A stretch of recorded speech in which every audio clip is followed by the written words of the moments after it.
오늘 우리에게 주시는 하나님의 말씀입니다.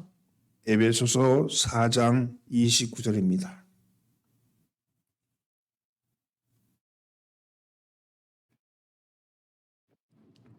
한 목소리로 봉독합니다. 무릇 더러운 말은 내 입 밖에도 내지 말고 오직 덕을 세우는데 소용되는 대로 선한 말을 하여 듣는 자들에게 은혜를 끼치게 하라. 아멘. 할렐루야. 옆에 있는 사람 인사하죠. 새해 복 많이 받으십시오.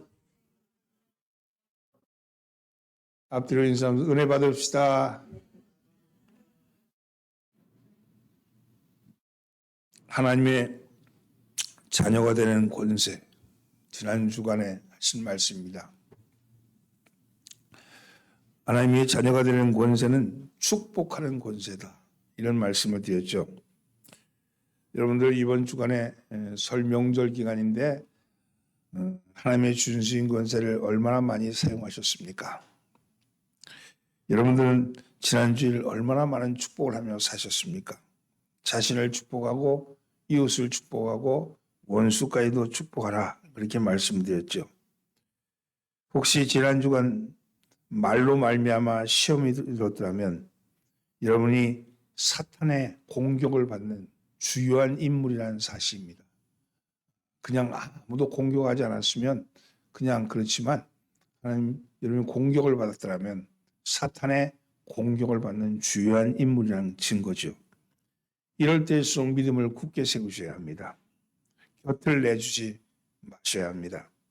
마음에 상하게 하는 말이나 일이 있다면 상대방이 하는 것이 아니라 그 배후에 사탄이 있다는 사실을 직시하십시오. 시험이 이기면 축복이 됩니다. 시험은 축복으로 들어간 통로가 되기 때문입니다. 사람은 그 일생을 입으로 산다고 말할 수 있습니다. 입으로 먹여서 생명을 유지하고 입으로 말하고 입으로 일생을 살아갑니다. 그래서 우리는 결국 입이 우리의 생명이다, 이렇게 말할 수 있죠. 입으로 나오는 언어를 통해서 하나님을 찬양하고 하나님께 기도하고 하나님께 예배하고 인간의 언어를 통해서 하나님의 말씀을 듣습니다. 우리는 입에서 나오는 말로 서로를 교제하고 서로의 인격을 표현하며 세상을 살아갑니다. 말은 사람에게 주어진 특권입니다. 우리는 말할 수 있는 자유를 가졌고 마음대로 말할 수 있습니다. 그러나 그 말에 대한 책임이 있고 또한 심판이 있다는 사실입니다. 그래서 일생 자기가 말한 대로 산다고 말할 수 있죠. 찬양과 저주도 말이요, 감사와 불평도 말이요, 친절과 온유도 말입니다. 그러므로 말이 그 사람의 인격이며 그 사람의 운명을 말이 결정한다고 이야기할 수 있습니다. 유명한 에비스는 이러한 말을 했습니다. 사람은 누구나 그가 하는 말에 의해서 자신을 비판한다. 말은 남 앞에 자기 추상을 그리는 셈이다. 즉 자기가 어떤 말을 하냐에 따라서 그것이 다른 사람에게 그대로 보여진다는 겁니다. 말은 그 사람의 인격이요, 말은 그 사람의 삶이요, 사상이요, 운명입니다. 말을 철학적으로 표현한다면 말이 마음에 있으면 사상이요, 말이 입에 있으면 입을 통해서 전달되면 언어요, 말이 고정되면 뜻이요, 말이 행동으로 표출되면 행위라고 그렇게 말할 수 있죠.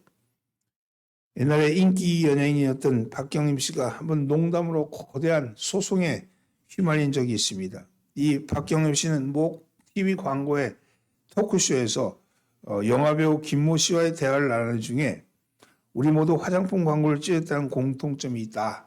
그렇지만 그러면서 뒤에다가 하지만 내가 화장품 광고를 찍고 나서 그 회사가 망했다, 이렇게 농담을 그렇게 했다고 합니다. 자기가 그 탤런트보다는 좀 부족하다는 말을 그렇게 겸손의 표현을 그렇게 한 거죠. 박 씨는 그 전에 정말 2월부터 8월까지 그 회사 화장품 광고 모델로 활동한 적이 있다고 합니다. 화장품 회사 측은 방송이 나간 후에 회사가 진짜 망했느냐고 사람들로부터 수많은 문의를 받고 영업에 차질을 빚었고 진짜 망한 회사로 여겨져 가지고 평균 매출 10억 원에 이르는 10억 원의 이르던 월 매출액이 2억 원에도 못 미치게 되었다고 주장했다고 합니다. 이 화장품 회사는 토크쇼 내용이 자사에 직간접적으로 손해를 끼쳤다며 출연자 박 씨와 담당 피도 남무 씨와 방송자 제작 책임자 등 4명을 상대로 30억 원의 손해배상 소송을 요구했다고, 민사소송을 요구했다고 합니다. 그러나 나중엔 서로 화해하고 취하고 말았지만, 그러나 그 사람 말 한마디, 그냥 지나가는 농담, 내가 당신보다 얼굴이 좀 못났다 하는 그 농담을 똑같이 광고를 찍었지만 나는 나 때문에 그 회사가 망했다. 당신은 잘 돼서 잘 됐는데 난 망했다. 이렇게 표현함으로 인해서 자기를 좀 웃기려고 그런 표현이었지만 실제로 그 말이 사람들에게 전해질 때는 정말 그 회사 망했다고 그렇게 정해졌다는 거예요. 말 한마디가 한 회사를 뿌리채 흔드는 위대한 위력을 발휘한 사건이죠. 아마도 박 씨도 그렇게 자기 말이 엄청난 파급 효과를 가져올지 예상치도 못했을 겁니다. 농담은 삼아 한마디 했던 것인데 얼마나 자신의 이미지와 회사의 이미지를 실추하게 만들었는지 몰랐던 것이죠. 말을 어떻게 하느냐가 매우 중요합니다. 그렇습니다. 하나님께서는 우리에게 말하는 권세를 주셨다고 했지만 그 말이 선한 말이어야 한다. 이렇게 말씀하는 겁니다. 오늘 말씀은 바로 그 의미의 말씀입니다. 오늘 본문 말씀을 함께 다시 한번 봉독합니다. 무릇 더러운 말은 네 입 밖에도 내지 말고 오직 덕을 세우는데 소용되는 대로 선한 말을 하여 듣는 자들에게 은혜를 끼치게 하라. 그렇습니다. 하나님께서 원하시는 선한 말이 무엇일까? 그렇다면 하나님이 원하시는 선한 말이 무엇일까? 하나님이 원하시는 선한 말이 무엇인가를 살펴보므로 우리 하나님의 자녀로서의 권세를 사용하시기를 예수님으로 축원합니다. 첫째는요, 하나님을 찬양하는 말이 하나님의 선한 말입니다. 하나님이 원하시는 말은 하나님을 찬양하라는 거예요. 하나님께서 원하시는 말은 찬양입니다. 하나님께서 우리를 지으신 목적이 바로 찬양하기 위함이라고 말씀합니다. 이사야서 43장 21절 이 백성은 내가 나를 위하여 지었나니 나를 찬송하게 하려 함이라. 이렇게 말씀합니다. 파소다불은 먹든지 마시든지 무엇을 하든지 다 하나님의 영광을 위하여 하라고 하셨는데 하나님께 영광 돌리는 일은 바로 찬양하는 일입니다. 하나님을 찬양하는 일이 선한 말인 것입니다. 그럼 찬양이란 무엇일까? 찬양이란 하나님이 하시는 일을 하나님이 하셨다고 말하는 것이 찬양입니다. 하나님이 하신 일을 하나님이 하셨다. 그렇게 말하는 게 찬양입니다. 하나님이 세상을 창조하셨다. 하나님이 세상을 사랑하셔서 독생자를 보내주셨다. 하나님이 나를 사랑하셔서 구원하게 하셨다. 하나님이 하신 일을 하셨다고 인정하는 것, 그것이 찬양입니다. 구체적으로 말하면 주어를 하나님으로 하는 것이 찬양입니다. 주어를 하나님으로 하는 거예요. 예를 들면 내가 오늘까지 건강하게 살아왔다 말하면 자기 고백이 되지만 하나님이 오늘까지 나를 건강하게 살게 하셨다 이렇게 말하면 찬양이 되는 겁니다. 하나님을 찬양하는 것이 찬양입니다. 하나님께 감사드리는 게 찬양입니다. 하나님은 진정 우리의 찬양을 받으시기를 원하십니다. 내 중심에서 하나님 중심으로 바뀌는 거예요. 찬양은 내가 뭘 했다가 아니라 하나님이 나를 하게 하셨다. 이렇게 하는 게 찬양이죠. 미국의 뉴저지에 있는 프린스턴 신학대학의 한 신학학 교수가 있었습니다. 그는 채플 시간에 전혀 찬송을 부르지 않았습니다. 본인이 음치라는 사실을 알았기 때문입니다. 학생들은 교수의 별명을 찬송 음치라고 붙여주었습니다. 그러던 어느 날 그 교수가 어찌된 일인지 채플 시간에 찬송을 힘차게 부르고 있는 겁니다. 놀란 학생들은 음정도 들리고 박자도 희한하게 들리지만 목소리만은 힘차게 나오기에 의아심을 가졌습니다. 강의 시간에 교수에게 물었습니다. 교수님, 예배 시간에 찬송을 다 부르시고 무슨 일이십니까? 이렇게 물었답니다. 그랬더니 겸언적인 표정으로 고백하는 겁니다. 전날 밤 꿈을 꿨다는 거예요. 천국에 이르러서 노크를 했더니 베드로가 누구냐고 묻더랍니다. 그래서 자신은 어릴 적부터 신자요. 지금은 신학대학 교수라고 소개했더니 베드로가 창부 같은 것을 뒤지더니 이렇게 말하더랍니다. 공부는 많이 해서 아는 것 같은데 찬미의 제사를 올린 기록이 없군요. 천국은 지식이 많은 신학 박사를 원하는 것이 아니라 찬양을 하나님께 올려드리는 자를 원하십니다. 다시 가서 찬송 부르다가 많이 부르다가 오시오. 이렇게 얘기하더라는 게. 그래서 천국문이 탕 닥쳐서 깜짝 놀라서 잠에서 깨어났답니다. 찬송의 능력은요. 여러분 찬송의 기쁨은요. 찬송의 기적은요. 찬송의 제사는요. 지식적으로 많이 아는 것이 중요한 것이 아닙니다. 하나님은 입술의 고백을 드리시는 찬양을 받고 싶어 하십니다. 하나님은 노래를 잘하는 꾀꼬리도 만드셨지만 꽥꽥 소리 질러대는 오리 소리도 즐거워하시는 겁니다. 하나님은 찬양하면 문제가 해결됩니다. 사도행전 16장 19절 이하에 보면 바울과 신라가 빌립보에서 선교를 하다가 억울하게 옥에 갇힙니다. 그것도 옷이 찢기고 발가벗겨져서 매를 얻어맞은 후에 갇힙니다. 나 같으면 너무도 억울하죠. 나 같으면 너무도 원통하죠. 그래서 하나님이 어찌 이럴 수 있겠습니까? 이런 경우를 어떻게 만드십니까? 하고 하나님께 항의했을 겁니다. 그러나 바울과 신라는 달랐습니다. 오히려 찬양을 합니다. 하나님을 찬양하는 겁니다. 내가 이 감옥에 있는 것을 찬양하는 거죠. 그러자 지진이 나고 옥문이 열리는 역사가 일어나는 거예요. 여러분 찬양하십시오. 하나님께서 내게 하신 일을 고백하십시오. 하나님이 이 일을 하셨다. 하나님이 내게 이 일을 하셨다. 여러분 찬송하고 찬양하는 여러분 되기를 예수님으로 축원합니다. 그러면 여러분의 갇혀있던 옥문이 열리고 여러분이 막혀있던 그 담이 휘어지는 역사가 일어날 줄 믿습니다. 오늘 그런 역사가 일어나기를 예수님으로 축원합니다. 두 번째는요. 존경의 말을 해야 합니다. 우리가 하나님이 기뻐하시는 선한 말이 뭐냐? 존경의 말입니다.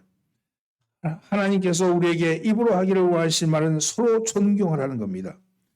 바울은 로마서 12장 10절에서 형제를 사랑하여 서로 우애하고 존경하기를 서로 먼저 하며 형제를 사랑하여 서로 우애하고 존경하기를 서로 먼저 하라. 먼저 존경하라 이렇게 말씀합니다. 존경한다는 것은 인정한다는 거예요. 인정한다는 것을 바탕에 까고 있습니다. 인정해야 존경합니다. 또한 인정하는 것만으로는 존경이 나오지 않습니다. 사랑해야 존경합니다.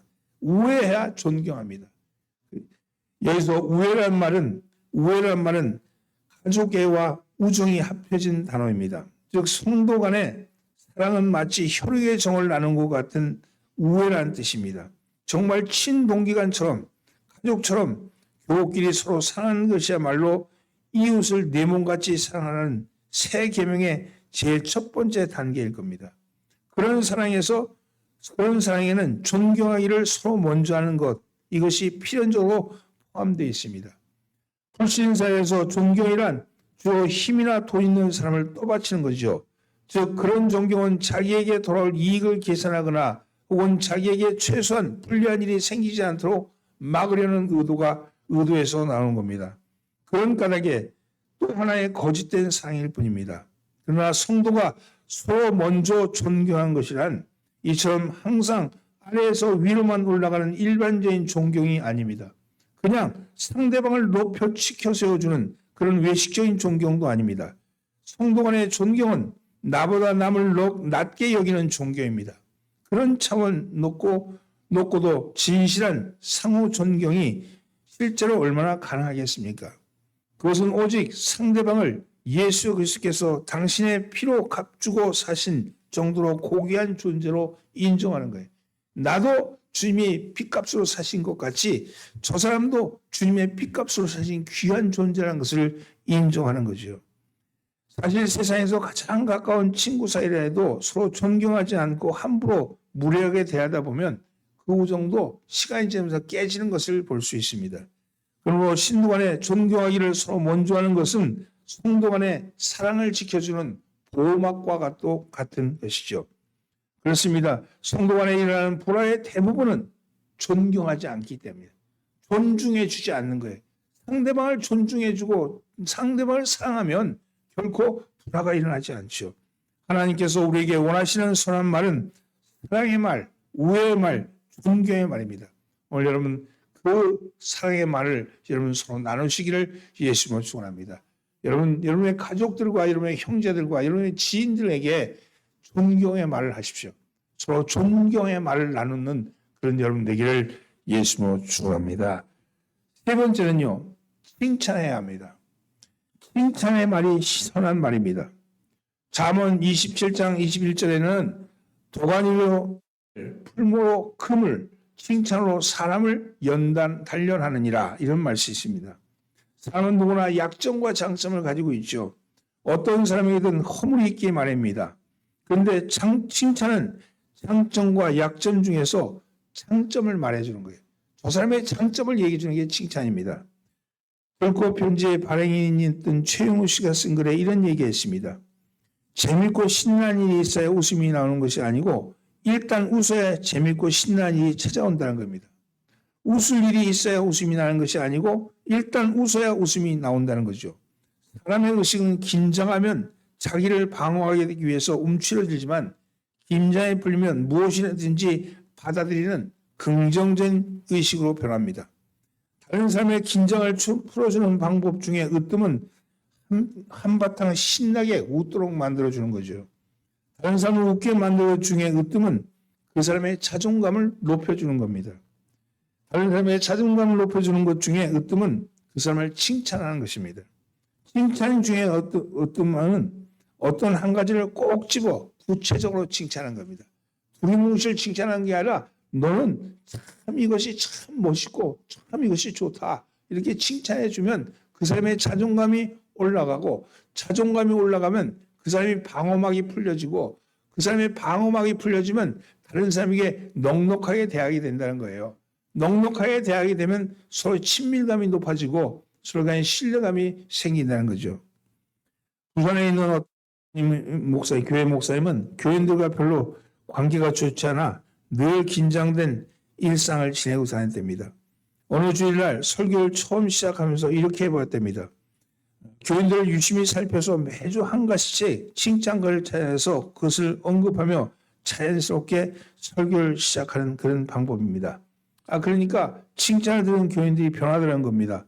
웃는 얼굴에 침 못 뺀다고 자신을 칭찬하는 목사를 어떻게 미워할 수 있겠습니까? 교인들이 목사님을 마음에 안 들어하는 것은 목사님이 교인들 칭찬을 안 하기 때문이라는 거죠. 목사님이 교인들을 마음에 안 들어하는 것은 교인들이 목사님의 칭찬을 하기 때문에 그렇다는 거 아니에요. 그래서 교인들도 또한 목사님을 칭찬하지 않고 목사님도 교인들을 칭찬하지 않으니까 그 긴장 관계가 늘 이어지더라는 거예요. 여러분 그래서 칭찬이 그 긴장을 풀게 하는 그런 윤활유 역할을 했다. 그렇게 말씀합니다. 1950년도에 미국 위스콘신 대학에 있는 우수 문학 지망생들이 어떤 모임을 만들었다고 합니다. 그들은 정기적으로 모여서 각자가 쓴 소설이며 시의 결점들을 가차없이 서로 비평을 했습니다. 그것은 그들의 창작에 도움이 되는 것처럼 보였기 때문에 그렇습니다. 한편 여학생들을 중심으로 한 또 하나의 모임이 있는데 이 모임은 서로 혹평은 일절피하고 좋은 면만을 칭찬하는 그런 모임이었다 그래요. 10년 후에 그 여학생들의 대부분은 훌륭한 작가가 되었다고 합니다. 그러나 그토록 유망하던 위스콘신 대학의 문학지명상 등 중에는 단 한 명의 작가도 나오지 않았다 그래요. 비평하는 것은 오히려 작가가 만들어지는 게 아니고 오히려 칭찬하고 장점을 한 데서 작가가 나왔지 비평한 데서는 비평가만이 많이 나왔다는 거예요. 사람들은 보통 95%의 좋은 점과 5%의 좋지 않은 점을 갖고 있다고 합니다. 100% 다 좋은 사람은 그렇게 찾아보기 힘듭니다. 그러나 95%의 좋은 점을 보면서 사는 사람이 있고 5%의 좋지 않은 점만을 보고 사는 사람들이 있습니다. 자기 자신에 대해서도 마찬가지예요. 95%를 보고 사는 사람은 힘있게 자신감 있게 살아갑니다. 다른 사람을 95%를 보면서 좋은 관계를 형성하지만 5%에 주목하며 사는 사람은 관계를 틀어지는 사람입니다. 그 5%를 바꾸려고 되기 때문에 그런 거예요. 저 사람이 95%의 장점이 있고 5%의 결점이었으면 95%의 장점을 보면서 칭찬하고 그 사람을 인정해야 되는데 5%의 결점을 보면서 그것을 바꾸려고 들기 때문에 그 사람과의 관계가 틀어지고 그 사람과 좋지 않은 관계가 이루어진다는 겁니다. 여러분 5%가는 그가 평생 지니고 갈 것이고 우리가 받아줘야 될 부분이지 바꾸려고 애쓸 부분이 아니라는 겁니다. 완전한 사람은 존재하지 않기 때문이고 자신도 완전하지 않다는 거예요. 사람을 세워주고 키워줄 대상이지 사람을 바꿀 대상이 아니라는 거예요. 뭔가를. 그래서 성경은 도가니로 은을, 풀무로 금을, 칭찬으로 사람을 만든다 그랬습니다. 칭찬이 금과 은 같은 사람을 바꾸는 거죠. 로젠탈 효과라는 게 있어요. 로젠탈 효과. 하버드대 심리학자였던 로버트 로젠탈 교수가 시험을 통해서 발표한 이론인데 사람이 살아가면서 기대와 칭찬을 갖는 긍정적인 효과를 나타내기 위한 심리적 용어입니다. 1964년에 로젠탈은 한 초등학교의 교사 집단에게 20%의 특정 아이들의 명단을 주고 이들의 지능지수가 높기 때문에 공부를 잘할 것이라는 믿음을 심어줬다고 합니다. 그런데 그 아이들이 실제로는 공부를 잘하고 지능지수가 높은 아이가 아니고 평범한 아이들이었대요. 학년 말에 보니까 명단에 올렸던 학생들의 대부분이 성적이 크게 향상된 것을 볼 수 있다고 합니다. 여러분, 이 선생님이 기대하고 있는 만큼 아이들도 그 기대에 부응한다는 거예요. 그 아이들이 지능지수가 높아서 성적이 올라간 게 아니고 이 선생님은 그냥 그 아이들에게 이 아이들은 지능지수가 높은 아이들이다 하는 기대감을 가지고 있으니까 그 기대감에 부응해서 올라가요. 칭찬 효과죠. 몇 년 전에 베스트셀러가 되었던 켄 브리차드의 칭찬은 고래도 춤추게 한다 하는 그 책에 보면 5,000파운드가 넘는 거대한 범고래를 훈련시키는 가장 빠른 지름길이 바로 칭찬이었다 하는 그런 내용입니다. 이런 직장에서나 가정에서나 어디서나 칭찬을 자연스럽게 하는 사람이 성숙한 사람입니다. 어색하게 칭찬하는 사람들이 있잖아요. 그건 칭찬을 자주 안 했기 때문에 그런 거예요. 입에서 칭찬을 물고 사는 사람은 그냥 나오는 대로 칭찬하는 그런 사람이에요. 여러분, 칭찬은 고래도 춤추게 한다 그러잖아요. 사람들 사이에 반응은 두 가지 반응이 있답니다. 하나는 뒤통수치기 반응과 고래 반응이라 그래요. 예? 뒤통수치기 반응은 비판하는 항목을 모아놓고는 어느 날 갑자기 뒤통수치듯이 쏟아붓는 것이 바로 그 뒤통수치기 항목. 부부싸움 하다가 그전엔 안 하던 얘기를 부부싸움 하는 한순간에 뭐가 터지면 그전에 불만이 그냥 온갖 가지 쌓여있던 불만이 다 터져 나오는 거예요. 쏟아붓는 거예요. 이 뒤통수 반응. 평소에는 그런 얘기 안 했는데 갑자기 자기는 잊어버린 얘기인데 까맣게 잊어버린 얘기인데도 다 모아놓고 있다가 한꺼번에 뒤통수를 치는 그런 일이 있죠. 여러분, 그러나 고래 반응은요, 비판과 비능보다는 늘 칭찬과 격려를 하는 겁니다. 아주 간단히 이루어지면 결과를 보는 엄청난 반응의 차이가 있다고 합니다. 하나님께서 우리가 원하시는 선한 말은 칭찬의 말입니다. 인간의 뇌와 원숭이의 뇌의 차이는 1.6%밖에 안 된대요. 근데 그 1.6%가 엄청난 차이를 가져온다는 겁니다. 이러면 인간의 뇌 속의 1.6%는요, 칭찬하는 거예요. 긍정적인 반응이에요. 미래에 대한 생명의 반응입니다. 그것이 원숭이와 인간의 차이입니다. 인간은 칭찬과 격려를 받을 때 활짝 꽃피울 수 있습니다. 서로 행복하게 살 수 있습니다. 험담과 책망과 불평, 정죄, 이것은 우리의 삶을 황폐하게 하고 사람답게 살지 못하게 합니다. 원숭이같이 짐승같이 살게 만드는 거죠. 오늘의 삶을 불행하게 만드는 겁니다. 사랑하는 성도님, 칭찬거리를 찾으십시오. 여러분, 오늘 명절인데 이 명절 기간에 친지들을 만나고 다른 사람을 만날 때 그 사람의 칭찬거리를 찾아서 칭찬해주고, 여러분 헤어질 때까지 불평이나 비난이나 평가나 여러분 그래서 판단이나 그런 걸 싹 입에 담지 말고 칭찬으로 시작해서 칭찬으로 끝내보시기 바랍니다. 그러면 다음에 만날 때도요, 활짝 밝은 표정으로 만날 수 있을 거예요. 아마 불평과 혹은 또 비난과 다른 사람을 판단하고 이런 것을 쏟아부으면요, 그 사람 다음에 만날 때 긴장하게 됩니다. 또 비난받지 않을까, 또 야단받지 않을까, 또 판단받지 않을까, 그런 것 때문에 갑옷을 입고 온다는 거예요. 그러나 여러분 칭찬으로 그들의 마음을 녹여놓고 나면 다음에 만나더라도 그 사람의 마음은 열린 마음으로 오게 되어 있습니다. 오늘 여러분 칭찬하시는 여러분 되기를 예수님으로 축원합니다. 말씀을 정리합니다. 오늘 본문 말씀은 더러운 말은 너희 입 밖에도 내지 말고 오직 덕을 세우는데 수용되는 대로 선한 말을 하여 듣는 자들에게 은혜를 끼치게 하라. 이 말씀이 오늘 본문입니다. 하나님께서 우리에게 원하시는 선한 말을 하여서 듣는 자로 은혜를 끼치게 하라. 이렇게 말하는데 세 가지를 원한다 그러셨어요. 하나님께서는 찬양을 원하시고 성도 간에는 이웃에게는 존경을 원하시며 그리고 형제들에게는 칭찬을 원하십니다. 찬양과 존경과 칭찬에 공통점이 있죠. 그것은 인정해 준다는 겁니다. 하나님을 인정하고 이웃을 인정하고 형제를 인정하고 성도를 인정하는 것. 그 인정이 기본적으로 깔려 있습니다. 여기에 복음의 열쇠가 있습니다. 이 복음의 열쇠를 열고 하나님께서 원하시는 선한 말을 하시는 그 선한 말로 여러분 하나님께 주신 자녀의 권세를 쓰시는 여러분 되기를 예수님으로 축원합니다. 기도합니다. 하나님, 선한 말을 하여 듣는 자로 은혜를 끼치게 하라는 말씀을 오늘 들었습니다. 주님, 이번 주간에 저희가 할 말은 찬양과 존경과 칭찬의 말입니다. 저희의 입술에 늘 찬양이 있게 하시고 성도 간에는 서로 존경하게 하여 주시며 이웃에게는 칭찬할 수 있게끔 은혜 베풀어 주옵소서. 내가 인정받기를 원하듯이 나도 하나님과 성도와 이웃을 인정하게 하여 주시옵소서. 그로 인해서 하나님께 영광이 되게 하시고 우리의 입에 나오는 말이 자녀의 권세가 될 수 있게끔 역사하여 주시옵소서. 우리를 구원하신 예수님의 이름으로 기도하옵나이다. 아멘. 510장 부르면서